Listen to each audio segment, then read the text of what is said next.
Assalamualaikum warahmatullahi wabarakatuh. Perkenalkan, nama saya Nur Hikmah, kelas 11 TKJ 2 dan bersekolah di SMKN Negeri 2 Baru. Di sini saya akan menjelaskan apa itu FTP server. FTP server. Di sini saya akan menjelaskan pengertian, fungsi, kelebihan, kekurangan, dan konfigurasi. Pertama, pengertian. File Transfer Protocol atau FTP merupakan protokol yang bertugas untuk menjembatani pertukaran informasi di dalam suatu komputer. Jika kamu mengunduh dan mengunggah file, maka semua aktivitas tersebut dapat dilakukan dengan adanya bantuan FTP server. FTP server adalah server yang menjalankan software dengan fungsi memberikan layanan tukar-menukar file yang selalu siap apabila ada permintaan dari FTP client. 2. Fungsi yaitu 1. Pertukaran file yang aman. FTP juga bermanfaat untuk penggunaan website. Dengan adanya layanan FTP ini, penggunaan website bisa melakukan pencadangan data web mereka dengan cara yang mudah. Kemudian, jika terjadi koneksi putus di tengah jalan saat upaya pengiriman data dan informasi melalui FTP, Anda juga tidak perlu khawatir apabila data atau informasi tersebut hilang. 2. Fasilitas pengiriman data dua arah. Jika Anda sudah memahami pengertian FTP yang dibahas sebelumnya, mungkin Anda sudah menyadari jika layanan FTP ini memungkinkan pengiriman data serta informasi secara dua arah. 3. Transfer data yang lebih efisien. Salah satu hal yang membuat FTP ini sangat populer adalah karena ia bisa membuat transfer data dan file menjadi lebih efisien. Sebab, jika ingin mengirim file atau data, penggunaan komputer tidak perlu melewati berbagai langkah yang rumit. Menariknya lagi, penggunaan juga bisa memanfaatkan layanan FTP ini, baik secara indirect ataupun implik remote komputer. Dan file yang dikirim pun lebih teratur. 3. Kelebihan FTP server.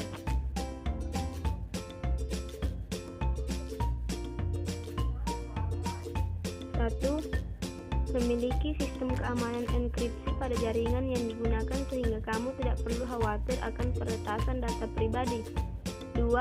FTP ini memiliki fungsi sebagai penyimpanan, di mana data yang dikirimkan tidak akan hilang atau dihapus oleh komputer dan perangkat elektronik lain. 3. Meski menggunakan FTP memerlukan verifikasi, namun sudah ada software yang membantumu melakukannya, beserta dengan petunjuk verifikasi. 4. FTP mampu menjembatani pertukaran informasi dan file antara komputer selama prosesnya sudah dilengkapi dengan sistem keamanan yang melindungi data yang kamu kirim ataupun terima. 5. FTP melakukan backup data file, termasuk restore pada sebuah website. 6. Transfer data dan informasi melalui FTP sangat mudah dan efisien. Dan terakhir, FTP dapat digunakan sebagai indirect komputer atau implik remote komputer. Selanjutnya, kekurangan FTP server. Yang pertama, sangat bergantung dengan adanya sistem keamanan enkripsi. 2. Desain yang tidak begitu kuat sehingga bisa membahayakan administrator karena minimnya informasi tentang faktor risiko yang akan dihadapi. 3. Kesalahan dalam menyampaikan informasi sering terjadi sehingga administrator sulit memahami informasi yang diterima. Selanjutnya, konfigurasi.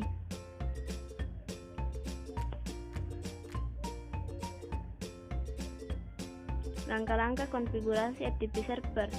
Yang pertama, hidupkan komputer server yang sudah diinstal Linux Debian. Kedua, kita periksa apakah paket tersedia atau tidak. Di sini kita menggunakan paket propd. Cara ceknya seperti yaitu apt get share propd. Selanjutnya, jika paket tersedia, sekarang kita lakukan instalasi yaitu dengan cara apt-get install propd, lalu enter, maka Anda disuruh masukkan dpd binary 2. Masukkan dan dpd-nya, lalu tekan enter. Pada saat instalasi berlangsung, Anda akan diminta untuk memilih menjalankan aplikasi propd pada mode inet atau standalone. Beda antara init dengan standalone adalah ketika suatu server FTP hanya diakses sesekali, penggunaan disarankan untuk memilih init dengan alasan untuk penghematan sumber daya. Sedangkan untuk suatu server FTP yang diakses secara massal, disarankan untuk memilih mode standalone. Setelah instalasi selesai, kita masuk ke file propid.conf. Selanjutnya, rubahlah server name-nya menjadi milik Anda. Jangan disimpan dulu, scroll ke bawah dan hapus tanda pagar di default root. Kemudian save. Caranya, tekan Ctrl O, lalu Enter, dan tekan Ctrl X. Selanjutnya, kita restart paket propid-nya. Caranya seperti yaitu /etc/initd/propid restart. Kemudian kita buat user baru dengan perintah user nama user. Untuk menguji di sisi server, langkah awal gunakan perintah telnet untuk melihat koneksitas FTP, yaitu telnet localhost 21.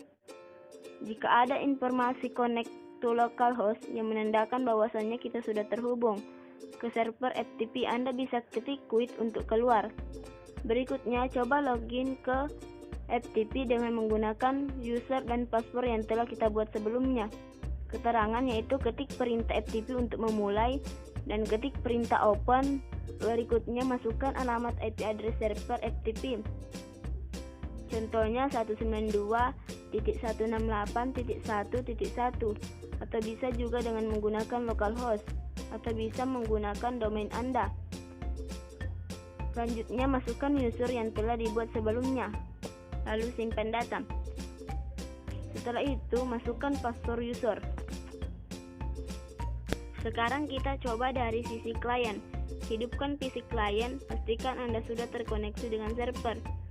Jika sudah terkoneksi, bukalah Windows Explorer dan ketikkan ftp/latihan.org atau bisa juga dengan alamat IP address Anda.